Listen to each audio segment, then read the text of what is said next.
So I was in the zone there. I can feel you just totally. I was in the zone. I was in the zone. It was easy to get to the zone because I had done that an hour before a call I had. I had this beautiful conversation with somebody yesterday from a feminine, from this space, from a present place of presence. And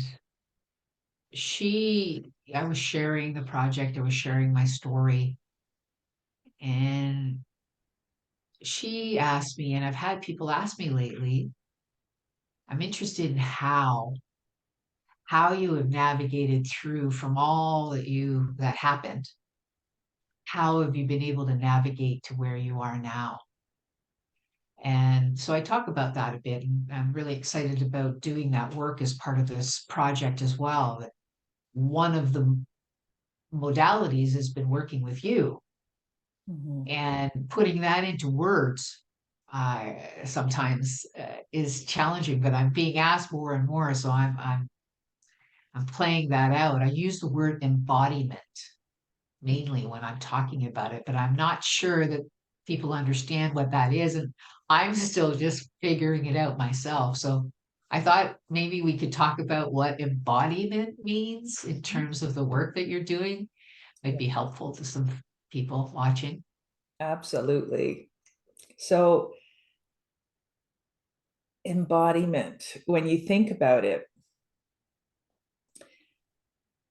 we have been so conditioned to be in our mind and, in fact, outside of our body because we're constantly being pulled to something, right? We're reactive. There's something happening, and then we get pulled towards it. We react.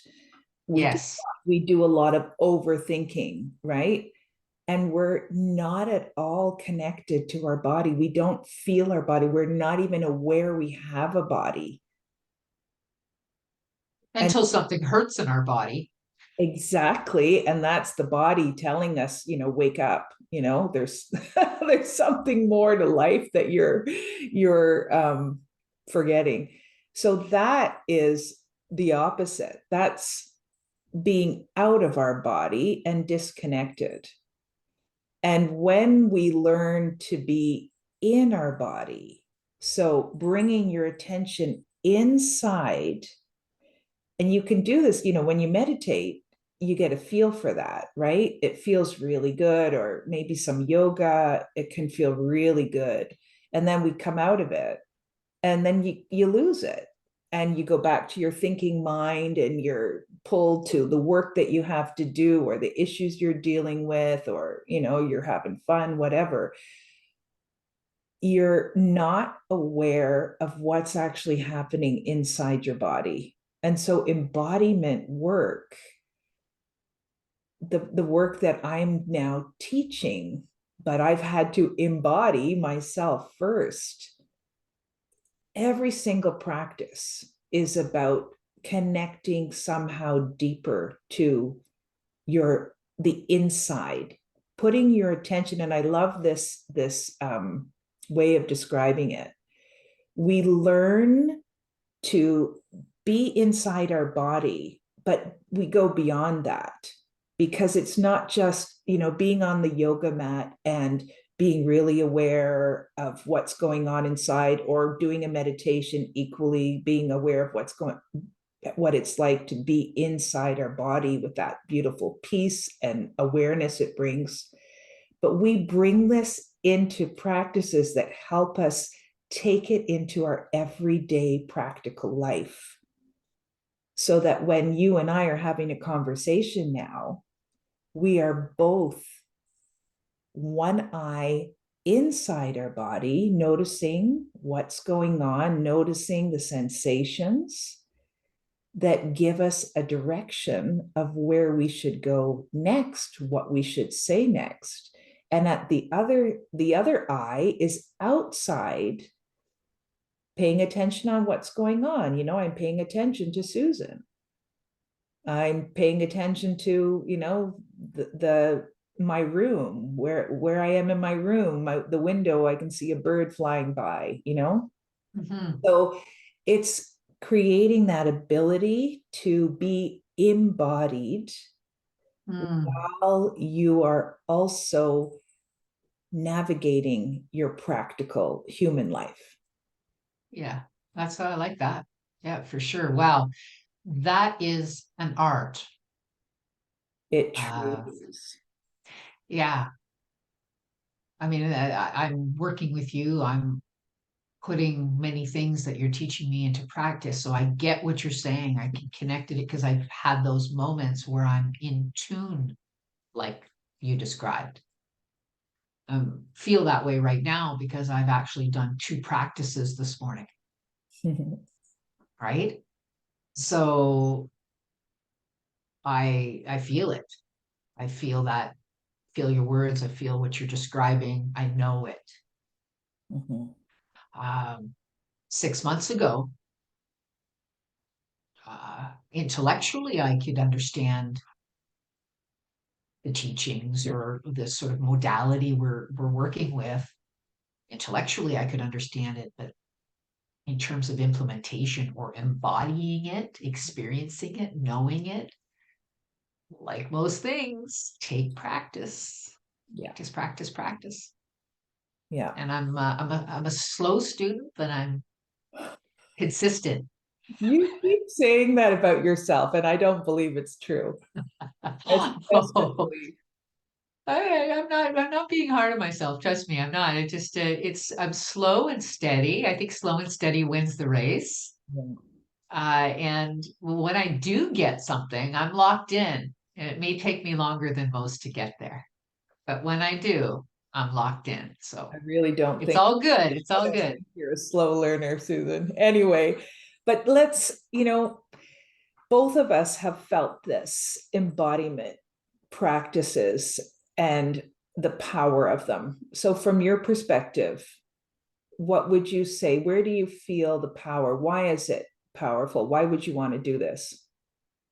Well, for me, we all have a story. As I share with the work that I do with the Dare to Be Vulnerable project around mental health, in 2019, I suffered a major trauma in my life. So it took me down a dark path and I developed anxiety disorder, depression, which I've always danced with anyway, but and then mild PTSD. So my nervous system and body was always operating in overdrive for almost 2 years straight. Uh, and I also came from a corporate background once upon a time, not too long ago, where I was in a career where I was driving, driving, pushing, pushing. Um, so it was this pace of my life that I created myself and then was accelerated during a traumatic period that I knew that I needed to develop some new tools in my toolbox, some new modalities to create a calmer space for myself, to create a space of peace. And I've read a lot of books, I've listened to podcasts, I've listened to teachings, I've participated in workshops that talk about being in the present. I've experimented and do meditation. I needed more. So it drew me to this work that you're doing. And I've only been a student for about 6 months. So I'm still consider myself very much a newbie. But because I was at the right place in my life, that I believe everything happens for a reason, Jane. Things happen, things are presented to you. And when the student is ready, the teacher or the material appears. And I feel that that's what's happened with this embodiment work for me. Yeah. I came to a place where I've worked through, I've done a lot of difficult emotional work and I'm ready to level up. Um, in my life as a leader, as a human. Sorry, guys. That's okay. Hey, life happens. Duck Yeah, in the background. yes. Come here. And that's what I've come here, babies. All right. Good job. So this work has done that for me. I was telling somebody the other day that was asking me about it, and it was the first time I was kind of checking in to see what is, what are the benefits besides the fact that I feel more peaceful. I am less pulled by worry and anxiety. And when I feel that, I have some tools that I've learned in this practice to pull myself back to present. Come here, Nala. That's been huge for me too. That's that's been huge. And the one other thing I said to them that I realized and I was secretly looking for and knew was possible and experienced a few times in my life, that I can do more with less, Mm, that I can create and actually get more done in less time and less efforting, mhm. efforting. Doesn't mean I'm sitting on the couch not doing anything. I'm always, engaged in activity, but I could do more with less if I was coming from a place of calm. Yeah. Yeah. As a 6 months old student, that's kind of what I feel it has given me so far. And I want to share a little bit for me, my experience, because I've been doing this for 4 years now. And I used to be a huge researcher, before I wanted to take a decision on something, do I join a program? Do I uh, engage with somebody work wise? I'll go on the internet and I'll research, right? And I find now I do so much less because I've connected inside and I get intuitive hits that I listen to. And I just know which direction to go. And my intuition has been honing over the Mhm. years. And that saves me hours and hours of time, where I don't need to go and talk to my friend and discuss it all. And Yeah. I just don't, even, Mhm. banking, choosing a new bank. This was something I did a while ago. And I didn't even research the rates and everything. I just said, oh, that one's the one that I know I'm being drawn towards. And then a week or two later, I hear from somebody else who said to me, oh, that's got the best rates. And I didn't need to do any of that research. I just follow my intuition. So you amplify that over your day, over your week, over your month, and you've got so much more time available to you. Yeah. So it's amazing. It's really learning. It's all about sensing yourself from the inside as you're navigating all the practical things in your life. Yeah. So it's powerful and it helps in your relationships. When I was cleaning up relationships that weren't working for me, Hmm. remember how important these practices were to just help me get clear on what is my stuff and what is somebody else's. And so there wasn't all this knot, this tangle Yeah. of the two energies, which keeps us stuck and in problems, And challenge. drama. Exactly. So once I did more and more of these practices, I started to get so much more clear. Yeah. So I love that. that's the power. How about we go inside just for a little bit Yeah. for For for a minute. people to feel the power of being inside the body, and then yeah, taking that into your day. So feeling your sit bones on the chair, feeling that you're there, connected to the chair, being aware of that, and then bringing your attention inside your body, in towards the back of your spine and down in towards your womb space.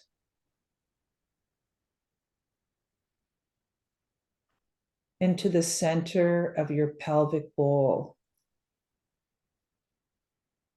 a few inches below your navel. And just connecting there as best as you can. If it's your first time doing this, no judgment, just see what you can manage. And you know that you're there when you feel a stillness.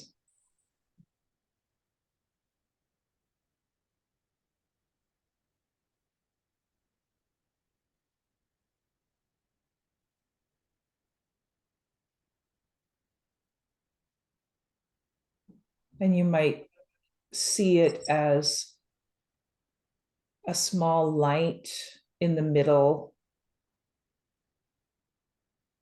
of your pelvic bowl, and just allow that light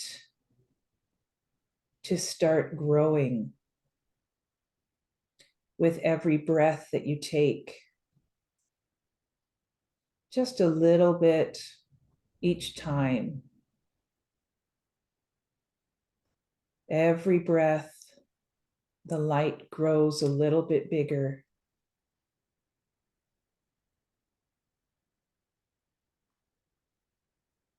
Until you fill up your entire pelvic bowl.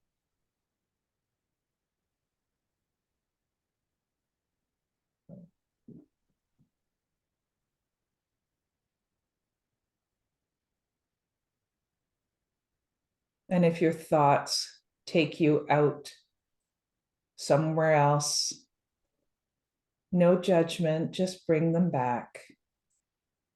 Bring your attention into this beautiful, still place.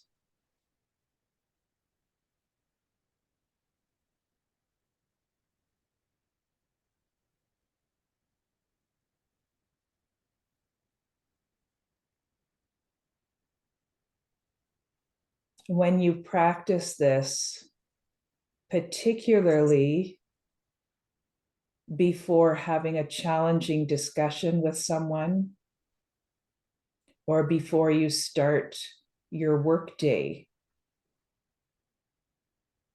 you will have a completely different experience.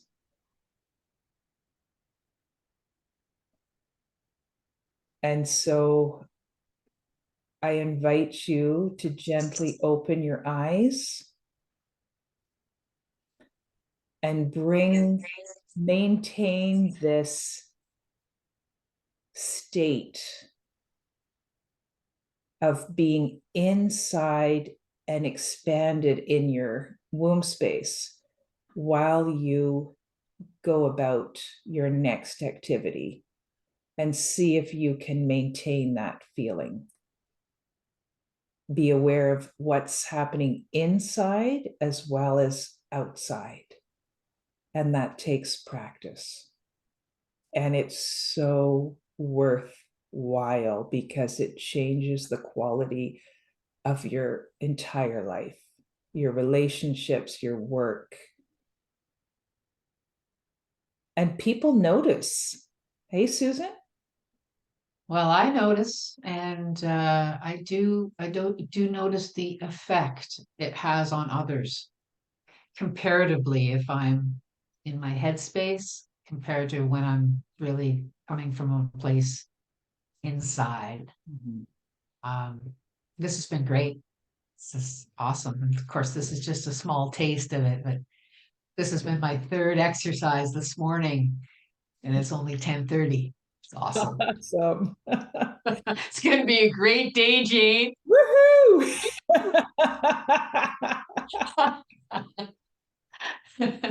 All right. Goodbye, everyone. I hope Bye. it was useful for you.